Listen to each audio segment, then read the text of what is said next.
B Siddhu Ramachandrapuram నియోజకవర్గ అఖిలపక్ష JAC convener.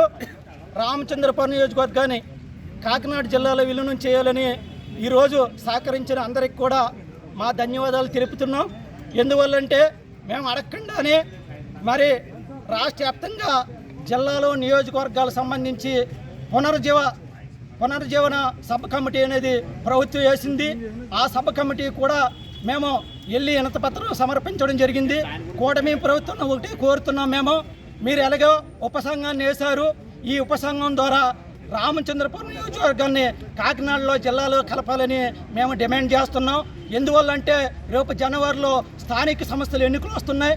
Already మరి రామచంద్రపురం నియోజకవర్గంలో 51 గ్రామాలు తన తీర్మానాలు చేశాయి, మున్సిపాలిటీ తీర్మానం చేసింది. అంటే ప్రజల ఆకాంక్ష అనేది రామచంద్రపురం నియోజకవర్గాన్ని కాకినాడ కలపాలనే ఒక ఆకాంక్షతో ఉంది. రేపొద్దున మీరు ఎన్నికలకు వెళ్తే ఘోర తప్పిదం ఉంటుంది. ఇది ఆలోచించి మీరు నిర్ణయం తీసుకోవాలని మేము కోరుతున్నాం.